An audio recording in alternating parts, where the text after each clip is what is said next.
I'm Lana Kroll. Look at that heart go. And I'm Ann Goodall. We love our jobs. It's so great. And this is a day in the life of a veterinarian at the Steinhardt Aquarium at the California Academy of Sciences. We've come in really early today because some of the animals are too big to be seen in the hospital, so we have to do exhibit side exams with them. Today, we have the alligator snapping turtles, which live in the swamp. And we've assembled a pretty big team of engineers and biologists to help us move the turtles out of their habitat and help us with the exams. So we have 3 snapping turtles. They're all pretty old ladies. We have Donatello, Raphael, and Morla.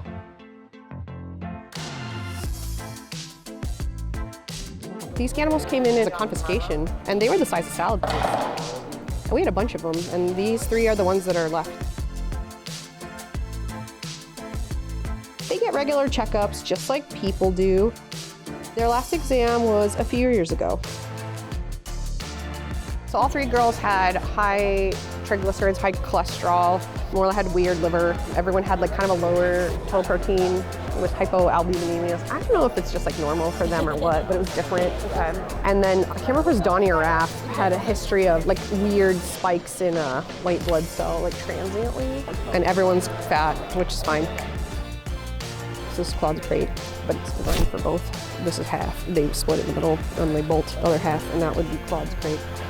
And so how we would do it was we would do this exact same thing, except that they would recall him in and then shut the door behind him, but it was double the size, and that's how we would transport Claude. We also work with fellows from UC Davis. They are similar to residents in the veterinary world, so they're here to learn how to take care of all sorts of different animals. They have like those little brontosaurus-like appendages that stick up from their tail. Like they have little spikes on them. And so it's kind of awkward because you're gonna have to go between a spike. I've actually only been here about 6 months, so this is my first exam with them.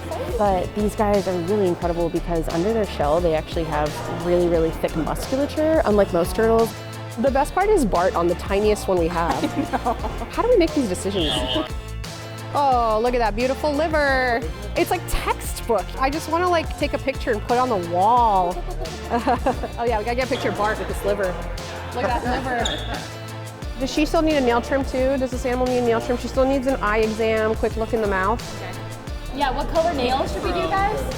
Red, for sure. Do a sparkle. Yeah. So see, they have this little wriggly thing on their tongue. And so sometimes what they do is they go underwater and they do a little wriggly thing and they just sit just like that underwater and it looks like an earthworm. So they try to get fish to come, check things out, and then, so it's just an accessory for them to lure prey. So she's very visually impaired. She can really only see shadows, lights, movement. She can't see much more than that. She's pretty much going over by smell and touch at this point. Morla hasn't lost weight since her last exam, despite the fact that she's been on diet for a couple years, but we'll keep working on it. Another exam that we have to do before we open today is the cow-nose rays in the lagoon. Today we have Blanche, one of the cow-nose rays. There were some mild changes to the most recent blood work we've seen, so today we're going to do a recheck exam. The last anesthetic was in 2020. It took her 15 minutes to go down till she was handleable. We add anesthesia to a large volume of water. In particular, we call this a Bon Air, so that we can do the exam with her underwater. The purpose of this exam is to recheck blood, number 1, and also do a really good ultrasound scan, which we've actually never done on her. We're just rocking the blood to make sure that it gets adequate anticoagulant in it for our testing. What we're gonna do is we're actually gonna put her on her dorsal. We're gonna go ahead and start scanning. The first thing I notice is there's no major free fluid, so that's good.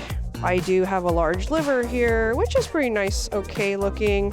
See, here's my end of my gills here, like stomach here, then liver kind of starts here. Long story short, totally normal ultrasound, really not exciting. She can go back. I almost forgot the eye exam. This may not be pretty, but it's effective.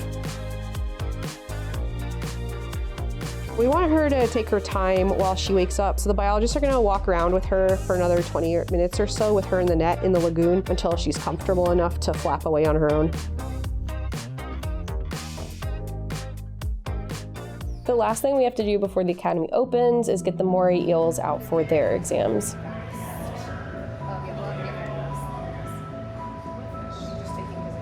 We have to pull them out and put them in individual coolers. Jessica Witherly is one of the biologists who has some experience capturing these eels. She's really great at it. So she's gonna grab them one at a time, coax them out of their tiny little hidey holes.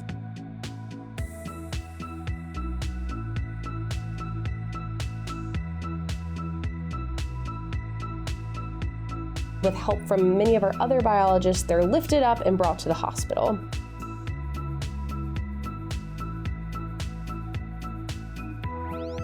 We've got eels on wheels, also known as an eel barrow. I've got one more. Do it. Eelmobile. Just like with our ray, the eels are put in water that's anesthetized so that we can work with them without too much fuss. We take them one at a time into the anesthetized water, and the other ones will sit in our waiting room, or we could call it the recovery room too, for when they're done. This is the biggest one. They did a skin scrape. We got some blood. We're gonna try and get a little bit more blood and then radiographs. Oh, and we need a photo. We send our blood out to a lab to get information about general status, what's going on inside the body. What I'm doing here is I'm preparing the samples to be sent out to the lab. We use an X-ray machine here in the hospital, but we have to clear the room so that those of us not wearing our protective lead gear don't accidentally get irradiated.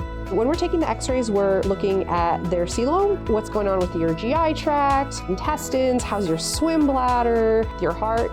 You can see a lot of these teeth angled backward. So that's why they say, you know, a lot of divers, like if they're poking around holes or something, like when you get bit by an eel, they're always like, don't pull your hand back because it'll tear up your skin, because the teeth are actually designed to keep the animal in. So they're very, very well designed. The eels also have pit tags or microchips so that we can readily identify them, just like your pet at home might. Many of our animals, including corals, have different ID tags so that it's easier for us to identify them. After their exam, the eels are actually going to hang out here in the office with us while the anesthesia wears off.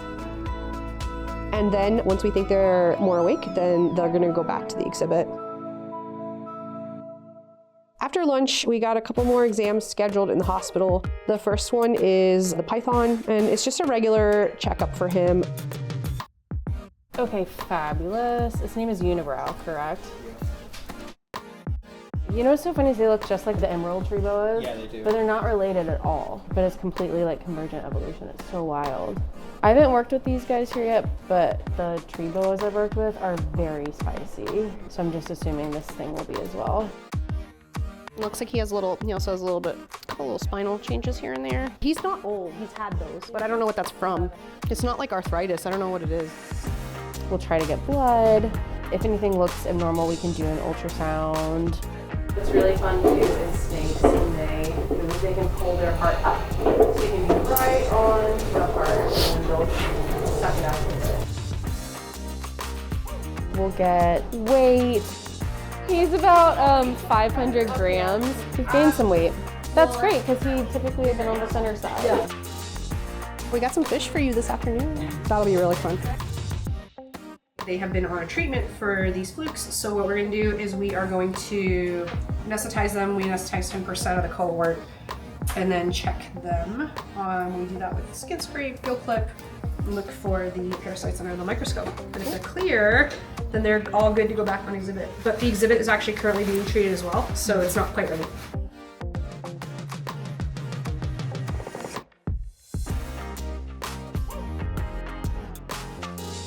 We actually found that they had no evidence of any sort of parasites. Everybody looked pretty healthy. So I think they're clear from quarantine. All right, our last checkup of the day is our only mammal here at the Academy, the grasshopper mouse. Kelsey, the biologist, has been a little bit concerned because he's been losing some weight despite eating well. So that's why she's brought him here today for a checkup. You have to be really careful with these guys because when handling the grasshopper mouse, they can actually jump up to 12 feet in the air. We'll get him under just so we can handle him.